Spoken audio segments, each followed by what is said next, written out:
Assalamualaikum warahmatullahi wabarakatuh. Perkenalkan, nama saya Resi, NPM 102190006, Prodi Akuntansi S1 dari STI STMB Bandung Business School. Nah, di sini saya akan menjelaskan tentang teori akuntansi, yaitu sejarah akuntansi di dunia dan di Indonesia. Nah, pada dasarnya akuntansi merupakan seni pencatatan dari transaksi keuangan. Namun seiring dengan perkembangannya akuntansi didefinisikan secara lebih detail.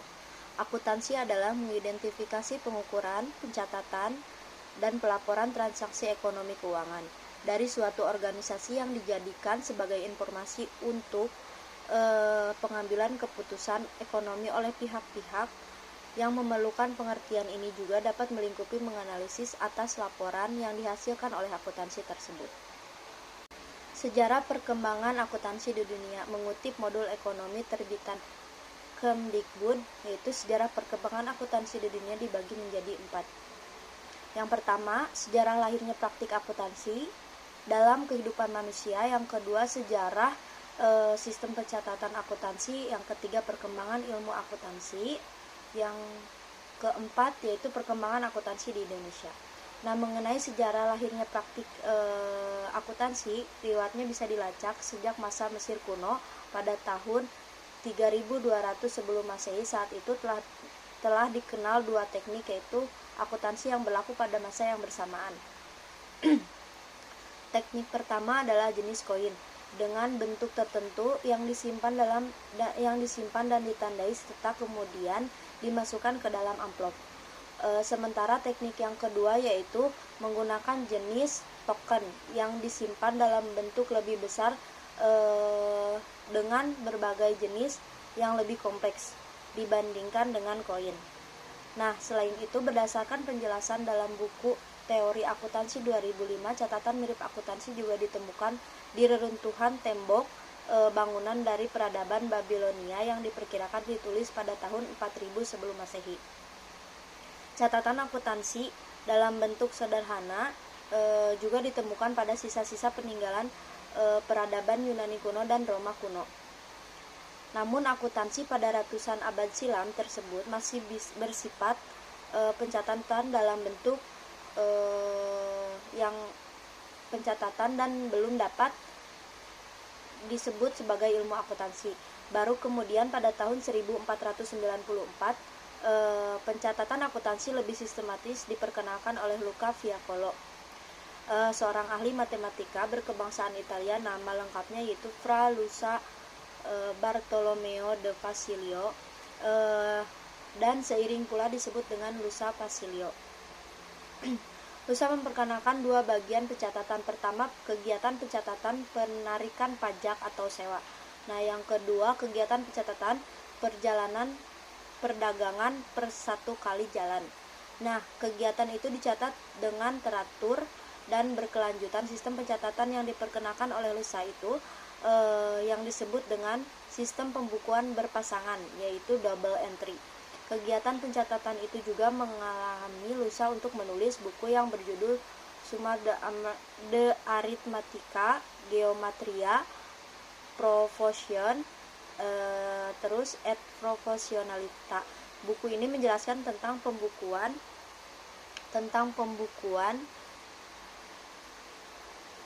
di Venesia yang kemudian dikenal dengan metode Venesia atau metode Italia. Nah, menurut Luca, tujuan kegiatan pembukuan pada saat itu adalah untuk memberikan informasi yang tepat waktu bagi para pedagang soal aset yang dimiliki oleh kewajiban yang harus dipenuhi.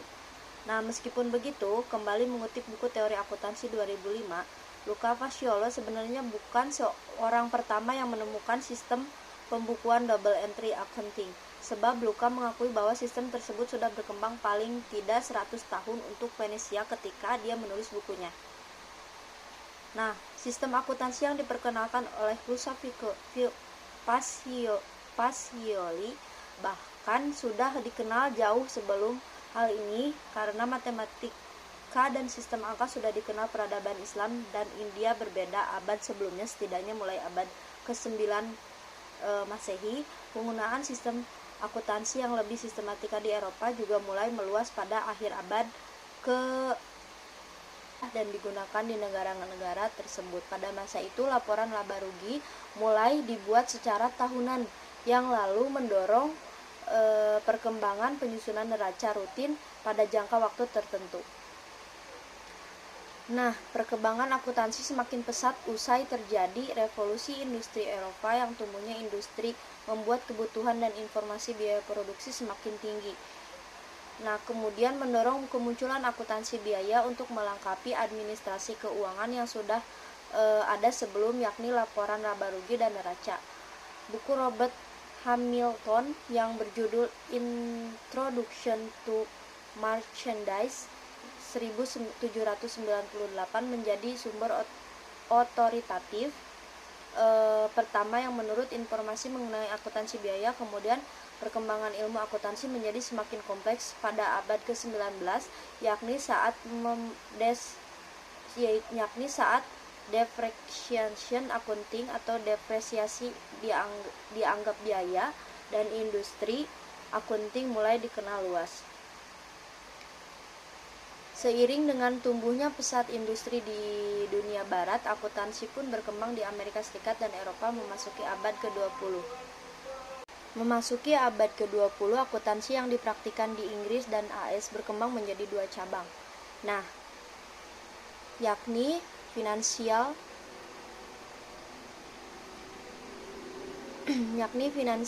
accounting dan cost accounting. Cabang terakhir pada kenyataan berpengaruh besar pada keputusan para manajer. Nah, peran akuntansi juga semakin penting dalam ekonomi di tahun 1930.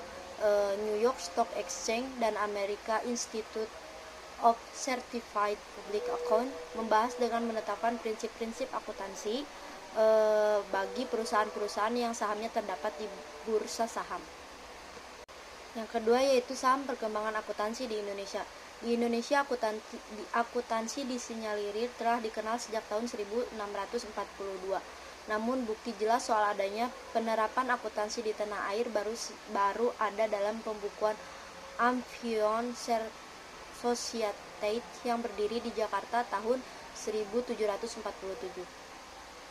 Setelah itu, akuntansi di Indonesia berkembang setelah Undang-Undang Tanam Paksa dihapuskan pada tahun 1870 oleh pemerintahan kolonial Belanda. Nah, pada masa itu banyak pengusaha Belanda menetapkan modal di Indonesia. Mereka menerapkan sistem pembukuan yang dianjurkan oleh Luca Pacioli double entry atau pembukuan berpasangan. Nah, kegiatan perekonomian yang padat berakibat diperkenalkan fungsi auditing di Indonesia pada tahun 1907. International Auditor yang pertama kali datang di Indonesia adalah J.W. Labrigine yang sudah berada di Indonesia pada tahun 1896, sementara orang pertama yang melakukan pekerjaan audit di tahun 1907 adalah Van Skargen. Demikian mengutip ulasan karya John F. Sanoto dalam jurnal akuntansi. Nah, kehadiran Van Skargen diikuti oleh berdirinya jabatan akuntansi negara yang dibentuk pemerintah kolonial Belanda di tahun 1915. Semenjak kantor akuntan di Indonesia didirikan pada tahun 1918 oleh Press dan Hogeweg. Setelah itu berdiri pula kantor akuntan H.Y. Forens pada tahun 1920 dan jabatan akuntan pajak.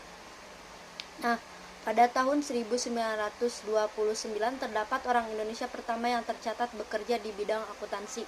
Dia adalah J. de Massy yang bekerja sebagai pemegang buku jabatan akuntan pajak. Nah, setelah kemerdekaan RI, pemerintah Republik Indonesia memiliki kesempatan untuk mengirim anak-anak bangsa untuk belajar akuntansi ke luar negeri. Hal ini mendukung perintisan pendidikan akuntansi di tanah air. Nah, pendidikan akuntansi di Indonesia mulai dirintis pada tahun 1952 oleh Universitas Indonesia atau UI. Pada tahun yang sama, pemerintahan RI juga menerbitkan Undang-Undang Nomor 34 Tahun 1952 yang mengatur pemberian gelar akuntan. Nah, 5 tahun kemudian organisasi profesi akuntansi di Indonesia bernama Ikatan Akuntansi Indonesia yaitu IAI, didirikan pada 23 Desember 1957. Organisasi ini mendirikan seksi akuntan publik pada tahun 1978 dan seksi akuntan pendidikan di tahun 1986.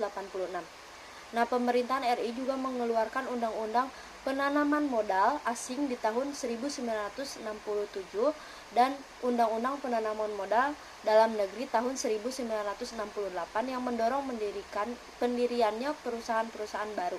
Iklim investasi yang mendorong industri tumbuh turut memacu perkembangan akuntansi di RI. Nah, sebagaimana yang dijelaskan di modul ekonomi terbitan Kemdikbud, ada dualisme praktik akuntansi di Indonesia yang sempat terjadi. Nah, sebagai perusahaan penerapan sistem akuntansi Belanda dan banyak lainnya mulai memakai sistem akuntansi Amerika. Dualisme tersebut sempat berpengaruh di dunia pendidikan, terutama di level menengah. Lantas, dalam sebuah lokakarya pertunjukan, yaitu pendidikan akuntansi di Indonesia yang diselenggarakan oleh Pusat Pengembangan Akuntansi Fakultas Ekonomi yaitu UI, lahir kesepakatan bahwa sistem pendidikan akuntansi untuk pendidikan menengah dan tinggi di Indonesia menggunakan sistem Amerika. Nah, sekian penjelasan dari saya. Assalamualaikum warahmatullahi wabarakatuh. Terima kasih.